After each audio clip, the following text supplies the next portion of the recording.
மூட்டு வலி தொந்தரவு யாருக்கு வரும்? பொதுவா மூட்டு அப்படிங்கிறத குறிக்கக்கூடிய கிரகம் சனி. அதுக்குரிய கார கிரகம் சனி. மூட்டை குறிக்கக்கூடிய பாவகம், முழங்கால குறிக்கக்கூடிய பாவகம் 10ஆம் இடம். சரிங்களா? உங்களுடைய 10ஆம் இடம் தான் உங்களுடைய முழங்கால குறிக்கக்கூடிய இடம், மூட்டு முழங்கால். சரிங்களா? சனி தான் மெயினா அது காரணம். சனி உங்கள் ஜாதகத்துல வீக்கா இருக்கிறாரு, பாவத்துவமா இருக்கிறாரு. அதாவது செவ்வாய் சனி காம்பினேஷன் ஆகி சூரியனோட அஸ்தமனமாகி நெருங்கி க்ளோஸா போய் இணைஞ்சிருக்கிறாரு.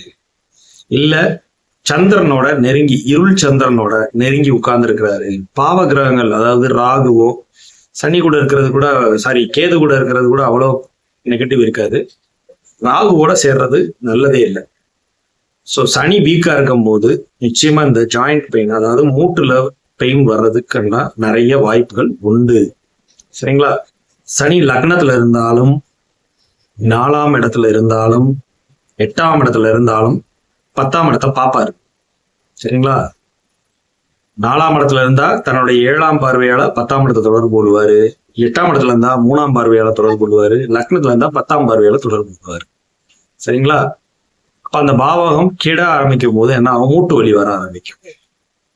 ஸோ இதுதான் காரணம் மூட்டு வலி இருக்கிறது. சனி உங்கள் ஜாதகத்துல வீக்கா இருக்கிறாரா, அதாவது பாவத்துவமா இருக்கிறாரா, பகை வீட்டுல எல்லாம் இருந்தாருன்னா நிச்சயமா அந்த வேலைகள் இருக்கும். செவ்வாய் சனி அந்த காம்பினேஷன்ஸ் வருது பாத்தீங்களா, கண்டிப்பா மூட்டு வலி தொந்தரவு இருக்கும். ஸோ மூட்டு வலி வர்றதுக்கு உண்டான காரணம் இதுதான். அதுவும் அந்த தசாபுத்தி காலங்கள்ல எப்பவுமே இருக்குமான்னு கேட்டா அப்படி இல்லை. தசாபுத்தி காலங்கள்ல அதிகமா இருக்கும். லக்னத்துல சம்மந்தப்பட்டிருக்காரு, ராசியில சம்மந்தப்பட்டிருக்காரு அப்படின்னா லைஃப் லாங்க அது டிராவல் ஆகிக்கிட்டே இருக்கும். தசாபுத்தி வரும்போதெல்லாம் கடுமையான மூட்டு வலியை சந்திக்கிற மாதிரி இருக்கும். காலில் பிரச்சனைகள் வரும். சரிங்களா?